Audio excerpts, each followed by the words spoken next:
Welcome to savoury story.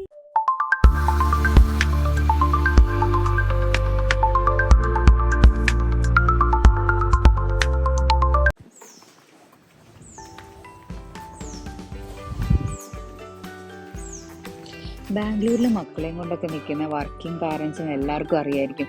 നമുക്ക് maximum നമ്മുടെ ആ അപ്പാർട്ട്മെൻറ്റിൻ്റെ 4 ചുവരും താഴെയുള്ള കോമ്പൗണ്ടും മാത്രമാണ് മക്കളെ കൊണ്ടുപോകാനുള്ളൊരു അവസരമുള്ളത്, മോർണിംഗിലും ഈവനിങ്ങിലൊക്കെ. അപ്പോൾ ഇതേപോലെ നമ്മൾ ലീവൊക്കെ കിട്ടുന്ന സമയത്ത് കുറേ പാർക്കുകളൊക്കെ ബാംഗ്ലൂരുണ്ട്. അപ്പോൾ അവിടേക്കൊക്കെ മക്കളെ കൊണ്ടുപോവുകയും അവരായിട്ടൊന്ന് ആ സമയത്ത് നമ്മൾ ടൈം സ്പെൻഡ് ചെയ്യുകയൊക്കെ ചെയ്യുമ്പോൾ അവർക്കും അതൊരു ചേഞ്ച് ഓഫ് എൻവയോൺമെൻ്റ് ആണ് ആ ഒരു കോമ്പൗണ്ട് വാളിന് പുറത്തൊന്ന് വരുമ്പോൾ.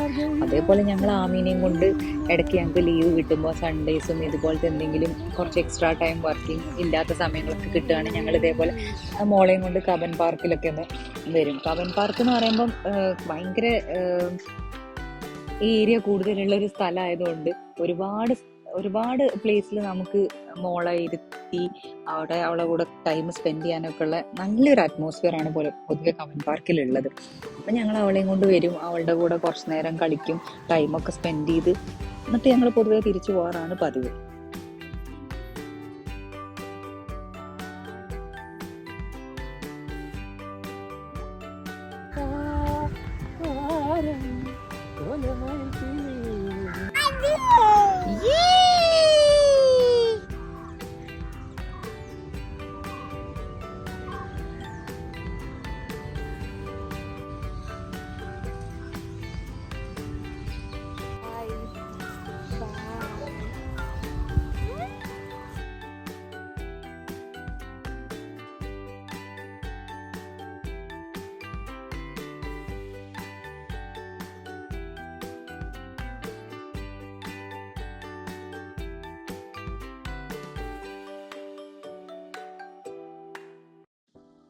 കുറച്ച് നേരം കപ്പൻ പാർക്കിലൊക്കെ സ്പെൻഡ് ചെയ്തതിന് ശേഷം ഞങ്ങൾ നേരെ പോയത് കഫേ സ്റ്റോണിലായിരുന്നു കേട്ടോ. ഒരു ഓൾഡ് ബിൽഡിങ് കണ്ട ഭയങ്കര ഒരു ഓൾഡ് ബിൽഡിംഗ് ആണെന്ന് തോന്നും, പക്ഷെ കുറച്ച് ഉള്ളോട്ട് പോകുമ്പോൾ വളരെ കാമും പീസ്ഫുള്ളും ആയിട്ടുള്ള ആംബിയൻസ് ഉള്ള ഒരു കഫേ.